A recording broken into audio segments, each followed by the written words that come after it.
We all have those moments in life, those turning points when we believe everything is about to change.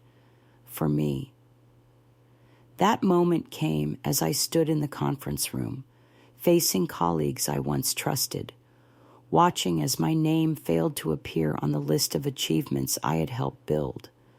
It was in that instant I realized I had never truly existed in their eyes. Years of effort, of relentless sacrifice and loyalty, had become nothing more than something for them to use, never something they saw for its true worth. My name is Rachel Holm, and I am a specialist in marketing and advertising. I worked at a major media company in New York, where I spent nearly a decade building my career. I started from nothing, climbing each step through persistence and grit, until I was finally trusted with leading major campaigns.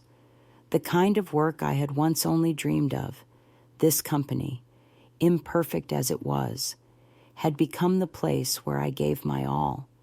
I believed it was where I would grow, where I could prove who I was and what I was capable of. The most recent campaign I led was for a prominent fashion brand.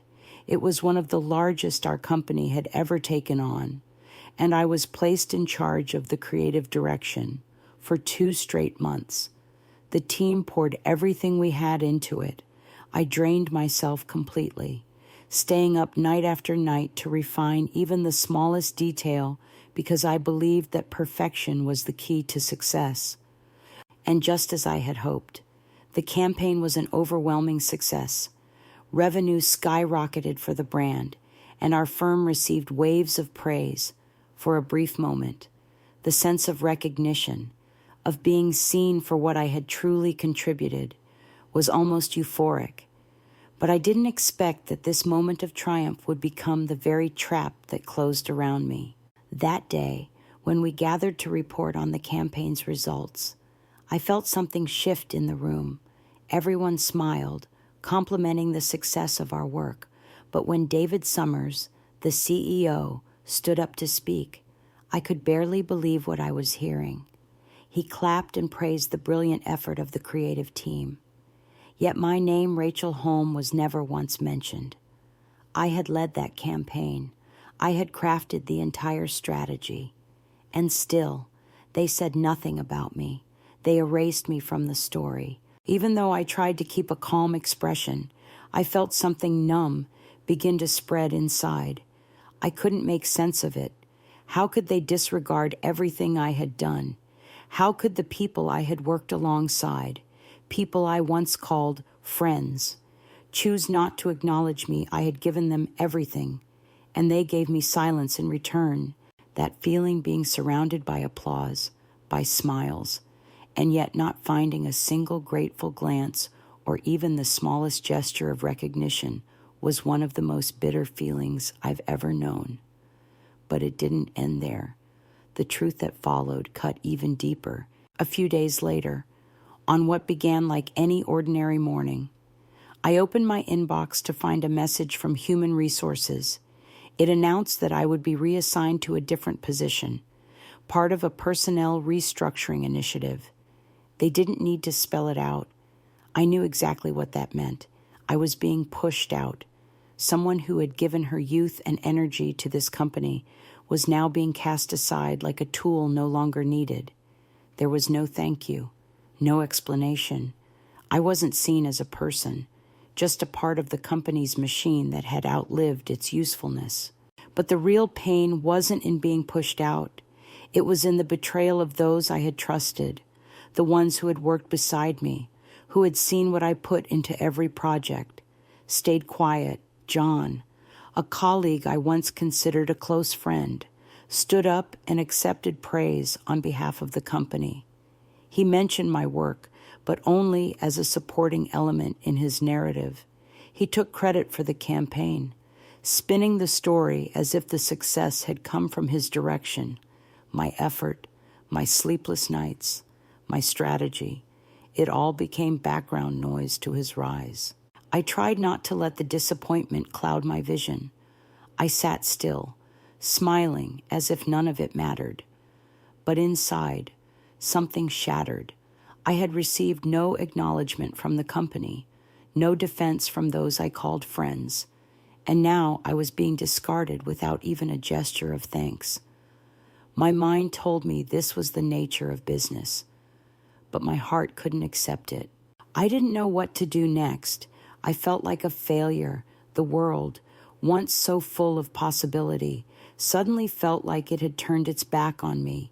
The trust I had placed in others, in the company, had collapsed entirely. I could only sit there, staring at my screen, the same screen where I had typed out thousands of emails, shaped hundreds of marketing strategies, all of it for people who never really saw me. That night, when I walked out of the office building, an emptiness wrapped itself around me. There were no goodbyes. No one paused to say thank you. And in that silence, I understood one thing. It was time to begin again, not with them, not through their system, but with myself. But how do you start over when your faith has been crushed, when your dignity has been walked over like it never mattered? I no longer wanted to hear their promises. I no longer needed their recognition. I needed a new path, and I would build it myself, even without them. I knew I could find a way to rise after the shock of being cast out from the company. I felt like I had been torn apart, as if my body no longer had shape or strength. In the first few days after being let go, all I wanted was to hide in a corner and avoid the world entirely. Everything outside seemed to have shifted, and I had no idea where to begin. But then one day, as I sat staring at an old phone on my desk, something inside me stirred. I realized I couldn't stay like this forever. I couldn't let the silence swallow my sense of self. I couldn't let this pain erase what I knew I still had within me. So I started over, from the simplest things. Those first steps were anything but easy. Each morning, instead of sleeping in and letting dreams shield me from reality, I forced myself to rise earlier. I drank a cup of black coffee, stared out the window, watched the streets come alive with motion, and began planning my day. But it wasn't the kind of planning I used to do. These weren't tasks for a job or a team. These were plans for my life, drawn by my own hand. I made a decision that I would begin again, without a company behind me, without a title, just myself and the ideas I had once buried. I started learning about how to build something from nothing. I spent time watching online courses, reading books on marketing, business, and personal development. None of it was entirely new to me, but now it all felt different. These lessons were no longer abstract theories. They were the pieces I needed to rebuild a life with purpose. I also began writing down ideas I had once sketched out in the margins of notebooks. Ideas I had pushed aside while working for others. I didn't know where they would lead, but at least now I had a direction. A month passed. I began constructing a marketing strategy for a product I hoped to launch someday. Without support, without the resources I once had, I had to do everything alone. Market research, strategic planning, mastering new digital tools, all of it fell to me. There were moments when exhaustion overtook me, when doubt crept in and whispered that none of this would work. But in those moments, I remembered what I had endured, and I reminded myself that I could not allow this chapter to end in defeat. Slowly, the hopelessness began to fade. I no longer looked back at the past with bitterness or anger. Those failures had become something else entirely. They were lessons, carved deep. I began reaching out to people I had never dared approach before. New relationships took shape from brief conversations and quiet coffee meetings in small local cafes. These people didn't know who I had been, and I didn't need them to. I wanted them to see who I was now and what I could offer. I no longer sought validation from what I had done. I needed to earn the respect of those who might walk beside me from here on out. Nothing about it was easy. One afternoon, I received a call from someone at the old company, a former colleague I still kept in touch with. He told me about a new project the firm was launching. He said they needed someone experienced to lead part of it. I wasn't surprised. What did surprise me was how quickly I said no, and the moment I hung up, I felt lighter. I didn't want to go back. I didn't need them to see me again. I didn't need to prove anything to the ones who had betrayed me. I knew I could make it on my own. In the days that followed, I worked harder than ever. I attended workshops, searched for opportunities to meet others in the industry. Slowly, I started building a small network of my own. It wasn't much, but it felt real. And then, a real opportunity appeared. A small company looking for a bold marketing strategy to grow its brand. I couldn't turn it down. This was the chance I had been waiting for, not just to work, but to prove that I could succeed without the backing of the place that had once dismissed me. As I negotiated with the client and developed their campaign, I didn't just apply my knowledge. I poured into it everything I had learned through loss and determination. I gave them my energy, my hunger, my drive to win. I knew what I was capable of now. And more than anything, I was ready for every test that came my way. Time passed. With every small result, every milestone achieved from the projects I had taken on, I found confidence again. But the deeper I went into this journey, the more I came to understand something more profound. Life was not just about victories in work. It was about the kind of person you become while striving for them. And in the quiet moments when I looked back at how far I had come, I could see that it was persistence and resilience that had reshaped me. I was no longer that forgotten girl in the old company. I had become a woman who was building something new from what had once been shattered. But this wasn't the end. The undercurrents were still moving, and the truth was, those who had stolen my credit still didn't see it coming. They had no idea that I had changed, that I was no longer broken. I had returned, stronger than ever. Everything seemed to be falling into place. I no longer felt powerless or disappointed when looking at my work, but even so, there was something I could never forget. The people who pushed me to the edge, the ones I had once called friends, those who had betrayed me and taken away what should have been mine. One afternoon, while working in my small office, I received an email from someone from the past. It was John, the man who had stolen my victory, who had stood before everyone and claimed the success that should have been mine. In truth, I wasn't surprised to hear from him. I had always known that one day he would reappear. But this time, I was no longer part of that company. John's email was brief, but the content caught me off guard. He asked if I would consider joining an upcoming project, something significant that the company was about to launch. He said they needed a fresh and original marketing strategy, and he believed I was the one who could bring that vision to life. A part of me wanted to reject him immediately, but another part was curious. I wanted to see how they were coping without me. Did they finally realize the void my absence had left? Did they understand now what I had once brought to the table? I replied coldly, made it clear I would not be participating. Yet I couldn't stop thinking about the words he had written. The next day, I sat in my usual cafe, the place I often went to work, as I scrolled through industry news and updates on competing firms. Something struck me. Large companies were struggling with challenges not everyone could solve. They lacked creativity. They lacked long-term vision. And while I sat there quietly observing, an opportunity revealed itself. One of the brands I had previously collaborated with, a fashion company, had just announced plans to expand. They were searching for a comprehensive marketing strategy. This was the moment I had been waiting for, the chance to show what I could truly do. and to never again be looked at with doubt or disrespect. I began researching everything I could about the company. I dove into their past campaigns, analyzed their wins and failures.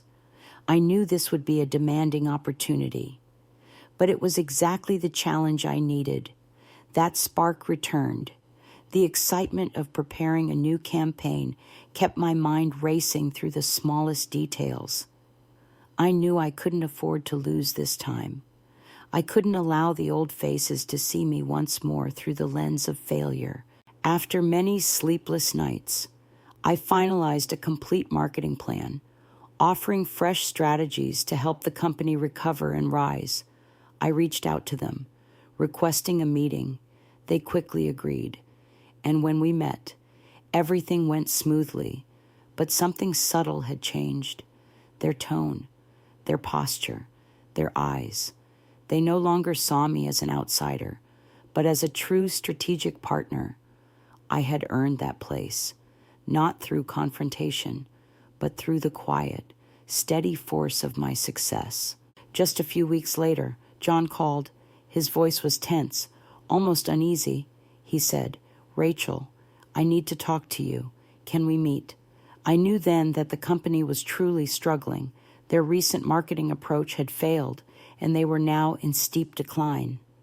I listened to his words with a quiet smile, but gave no immediate answer. Eventually, I agreed to meet him. We chose a cafe in the old neighborhood, one we had visited often during our time working together. When he walked in, there was a stiffness in his manner. I didn't react to it. I simply looked at him calmly, showing no emotion. He started speaking about the company's difficulties, how outdated strategies had alienated clients, how customer loyalty was vanishing. I knew what he wanted. He wanted me to come back, to rescue what was slipping away. He even admitted that they had been wrong not to recognize my value before. But I had no intention of returning. I looked him in the eye and told him plainly that I had found my own path. I didn't need to return to salvage what had once cast me out. I didn't owe that company anything. They had never truly respected me, and they didn't deserve to benefit from me now. John fell silent, and I could sense the helplessness in his expression. But I didn't feel triumphant. I didn't feel satisfied. What I felt was stillness, the kind that comes only after weathering storms and walking through fire. I no longer needed to prove anything. The results were already speaking for themselves after the meeting with John. A strange calm settled over me, as if something within had finally been released. But that feeling didn't last long. The shadow of the past still lingered just behind me, even though I had proven I could start over, even though I had risen again. There was still a fire inside me that hadn't gone out, a fire that burned not for revenge, but for something deeper. I wanted to show that I could not only succeed, but thrive beyond anyone's imagination. It wasn't about making them pay. What I wanted was to express my value in a way that could no longer be ignored. I wanted to show that I wasn't just someone behind the scenes. I was the force that could shape real victory. I needed to return, but not to the same stage. This time, I would build something entirely my own. Each morning, as I looked into the mirror, I no longer saw a woman who had been betrayed. I saw someone who had learned how to stand again after being shattered. I no longer cried through sleepless nights. Instead, I stayed awake planning, writing down new strategies for the future I was going to shape, without old support systems, without a big team or vast resources. I still felt stronger than ever, with everything I had learned through failure, through broken dreams. I began rebuilding from the only foundation that truly mattered, myself. And then one afternoon, as cold autumn light filtered into my small office, the phone rang. A voice I hadn't expected to hear again came through the line. "Rachel, I need your help." It was David Summers, the CEO of my former company. The firm was in crisis. Their marketing strategies had failed to deliver results. And now, they were reaching out to me. My thoughts twisted in conflict. Part of me felt a quiet satisfaction. They finally realized they needed me. But another part of me remained still. I had no desire to go back to the world that once buried me. David wanted me to return, to work with them on a restructuring strategy, a chance to guide the company through the storm. But I had already chosen a different path. As I looked at the laptop on my desk, at the screen filled with notes, plans, and ideas I had built from nothing, I knew this was my moment to decide. I didn't want to return to a place that had failed to see me. I didn't want to rejoin a system that had never truly valued my work. I had rebuilt myself once, and now I was certain I could do more. I began developing a new project, a startup of my own. I didn't have much capital or backing, but I had something far more powerful. I had conviction. I was done standing behind someone else's success. I was ready to build my own. The following weeks, I poured everything I had into planning and strategy. Slowly, I found partners I could trust, people who had also been hurt, who were done depending on others. Together, we created a marketing vision grounded not just in creativity, but in integrity and clarity. My new company began gaining attention. I didn't need to compete with anyone. I didn't need to break rules or play politics. I just focused on doing the work well. And the results spoke for themselves. A bold strategy, a series of steady, thoughtful moves step by step. My team and I overcame every obstacle, every client, every new contract, became proof that I had been right to walk away. I no longer needed validation from those who had once silenced me. I had built something that was mine, and that was enough. Then one day, I received an email from a major company in the industry. They invited me to an important meeting. As I read their message, I knew I was ready. This wasn't a step backward. It was a strong move forward. I wasn't chasing what I had lost. I wasn't trying to convince anyone of my worth. I had already done that this time. I was walking in to claim what I had built. At that meeting, when I stood before industry professionals, I felt no anxiety, no fear. I felt peace because I knew I was truly back, not for vengeance, but to affirm who I was. I wasn't confronting anyone. I was simply showing up with results, with the strategies I had crafted through hard work and belief. The biggest turning point in my life wasn't when I walked away from the old company. It was when I realized I didn't need to go back. I didn't need the recognition of those who had once betrayed me. What I needed was to prove to myself that I could rise again. And this time, I wouldn't let anyone take that success from me. I hadn't just gotten back on my feet. I had carved a new road, a path that I would walk with everything I had. And it was in that moment that I finally understood. Nothing is impossible. As long as you persevere, as long as you believe in who you are, you can overcome anything. And in the end, you will win. Looking back at the path I have walked, I can't help but feel proud, not because I defeated anyone, not because I made anyone pay, but because I did what I once believed I could not. The pain of the past no longer holds me back, and I refuse to let betrayal define me. What I have achieved is not revenge. It is proof of resilience, of persistence, of what it means to rise in the face of adversity. My company has begun to grow in a way that speaks for itself. I don't need to broadcast my success. The work alone tells the story. Former clients I once worked with have started reaching out again, asking for support. They now recognize my value. They understand that I offer more than solutions. I help shape long-term vision. We are no longer a new name in the market. We are becoming a real force, slowly but surely. We are proving that we belong in this competitive space. And yet, throughout that journey. I sometimes think about the company where it all began, the place where I endured some of the hardest days of my life. I no longer carry anger toward them. The only feeling that remains is a sense of clarity. Those people I once trusted, those who once made me feel like I mattered to them, are now facing the fallout of the choices they made. I never confronted them. I never spoke out about what they did to me. I didn't need to. The results have already made it clear. While my old company struggles to hold its ground, I continue moving forward, steadily. The strategies I once built for them have now become lessons they are forced to relearn. I don't need anyone to know I'm succeeding. I only need them to see that I have done what they believed was impossible.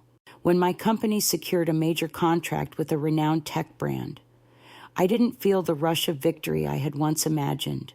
What I felt was peace. I hadn't risen by stepping on others.